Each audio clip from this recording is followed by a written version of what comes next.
So, ayan tayo mga langga, no? Magluluto tayo ng ating dinner. So, kwentuhan tayo habang nagluluto tayo. So, yung sa mga planong mag-apply ng Hong Kong. So, siguraduhin yung mga langga, no? Yung mga employer nyo na bago kayo pumirma ng kontrata, yung mga kondisyon nyo, kung pwede ba kayo magluto ng pagkain nyo, or kailangan ba kung yung pagkain nila ay dapat yun din ang pagkain mo. Kasi dito sa Hong Kong, hindi lahat pwede magluto ng kanilang mga pagkain. Ayan. So, may mga employer na masyadong maselan, ayaw nila na magpa-special ka sa mga pagkain mo. Gusto nila, kung ano yung kakainin nila, yun din ang kakainin mo. So, paswertehan lang tayo mga langga. So, ayan, nagluluto tayo ng ating dinner. Nagsaing ako kasi, gutom na ako.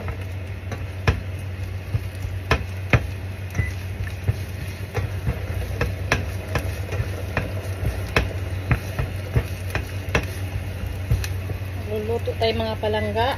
Naggigisa tayo ng ating shrimp.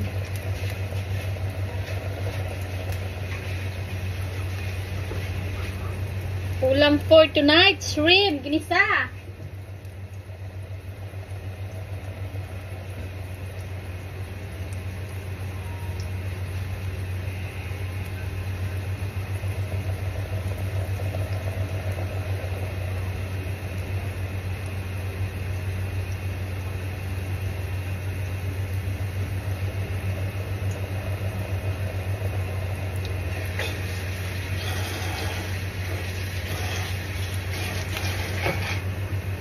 So, ayan.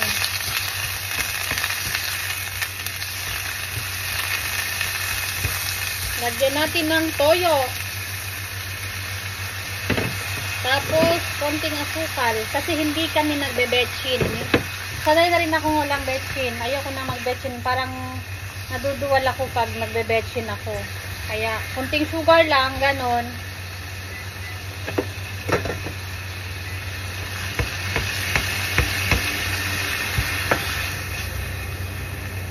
Ayan mga palangga, no. Ulam natin for tonight is ginisang shrimp. Ano ba ang shrimp sa Tagalog? Mahirap talaga pag hindi tayo Tagalog. Pilit na pilit yung pagtatagalog natin. So, anyway, maintindihan nyo naman kung ano yung shrimp, no? So, yun na nga man mga palangga, no. Kwentuhan tayo. Dito sa abroad, mahirap ang buhay, lalo na pag domestic helper ka. Dito sa Hong Kong anyway, mas okay dito kaysa sa mga Middle East. Kasi ako hindi ko kaya mag domestic helper sa Middle East. Hindi ko kakayanin dun. Pero dito sa Hong Kong, kaya ko pa. Pero hindi lahat ng employer ay mabait. Hindi lahat ng employer ay mapakiusapan mo. Swertehan lang talaga. Kaya sinasabi ko sa inyo na bago kayo pumirma ng kontrata, dapat sa interview pa lang, mas maganda yung makausap nyo yung employer nyo. Sasabihin nyo kung anong mga gusto nyo, condition nyo. Kasi ganyan ang nangyari sa akin. Sa interview, sinabi ko sa employer ko na Muslim ako. Ganon. Hindi ako magluluto ng pork. Ayan. Kung okay ba sa kanila. Magpipray ako ng 5 times a day kasi Muslim ako. Kung okay ba sa kanila. Ganon. Dapat tanungin natin sila, no, para mahirap yung saka ka magrereklamo pagdating mo dito pumirma ka na ng kontrata. Tanungin mo rin kung anong day off ang ibibigay nila. Tanungin mo rin kung ano yung pagkain mo, kung pwede kang magluto ng Filipino food or pagkain nila ay pagkain mo rin, ganon. So hindi lahat ng nakikita natin sa social media ay totoo. Nafe-fake kayo mga palangga sa ating mga posts na mga picture, ang ganda ng mga ngiti. Tuwing linggo lang yan. Kasi may mga employer na maselan. May mga employer na mahirap pakisamahan, lalo na kapag may lola ka. Mga lola ang mahirap pakisamahan dito. Kailangan marunong kang kunin yung mga kiliti nila. Ako so far, okay naman yung kami ng mga lola ko. Hindi naman sila malupit.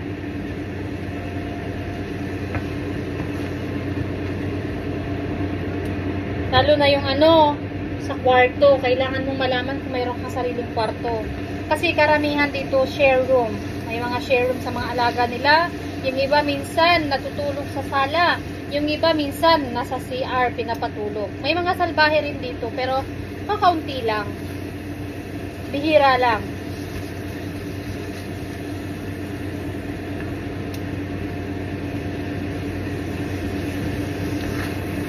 Tanungin mo rin sa employer mo kung gusto mo magbakasyon yearly, pwede yan. Depende sa usapan nyo ng employer mo.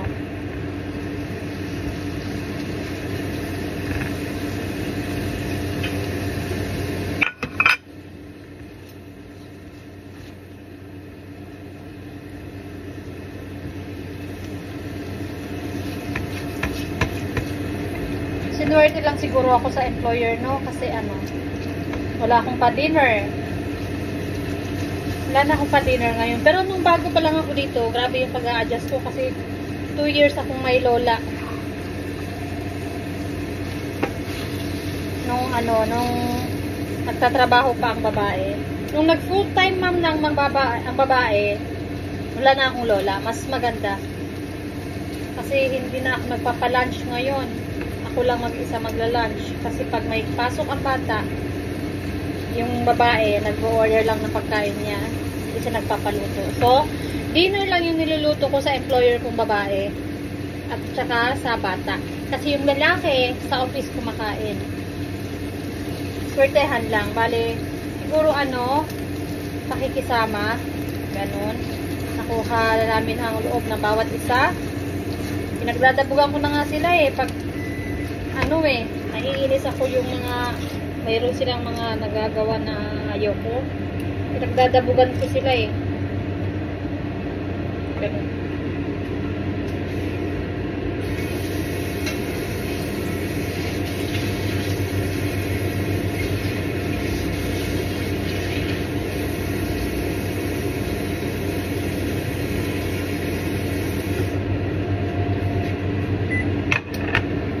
Ngayon naman, magluluto tayo ng gulay. Kailangan may gulay tayo mga palangga. Hindi pwede walang gulay. Nasanay. Pag dito ka talaga sa Hong Kong, alam niyo kung ano yung kinaganda dito sa Hong Kong. Ano magandang impact sa akin dito sa Hong Kong? Makontrol ko yung kain ko. Tapos, hindi na ako masyadong kumakain ng kanin. Once in a blue moon, yan lang kain ko ng kanin. Tapos, lagi akong gulay. Kasi dito sa kanila, hindi pwede kapag walang gulay. Kailangan may gulay talaga every meal. Lagyan natin ng asin para hindi na tayo mag-aasin mamaya.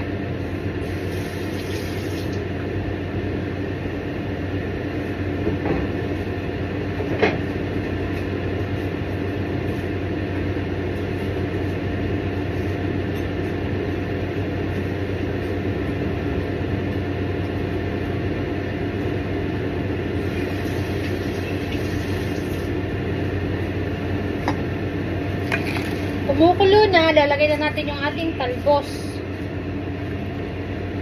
Talbos ng kamote yung gulay natin, mga langga.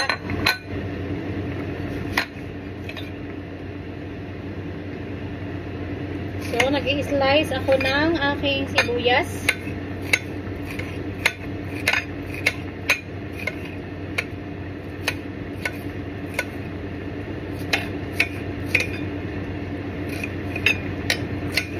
Tapos lalagyan natin ito ng kamatis.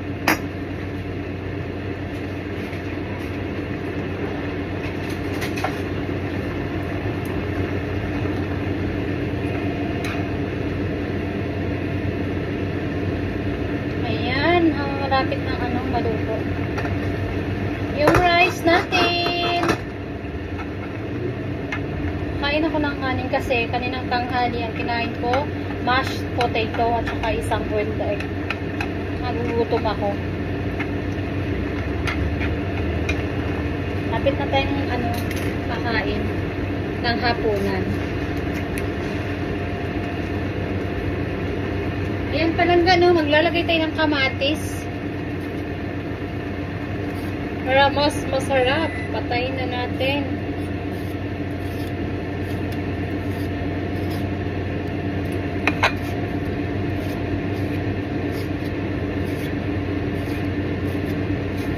Kaya lang, naubusan ako ng sili.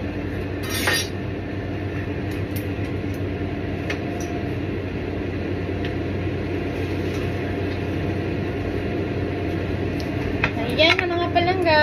Tinanggal natin yung kanyang water. Lalagay natin yung ating sibuyas at saka kamatis. Ayan. Tapos lagyan natin ng konting suka.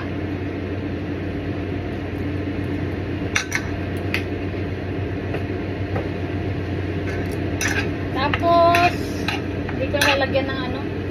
Hindi ko na lalagyan ng luya. Kasi may luya na yung ano, aking shrimp.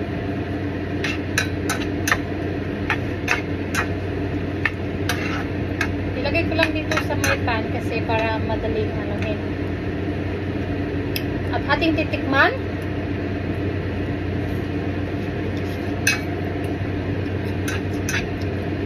Sarap.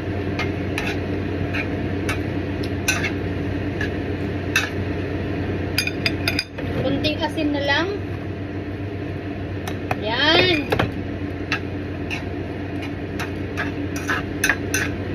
Okay na ito mga palangga.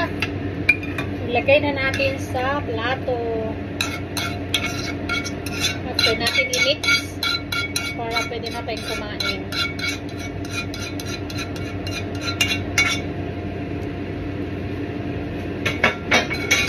Ayan! So, yan ang ulam natin for tonight. Dinner. So, kakain na tayo. Thanks for watching, guys!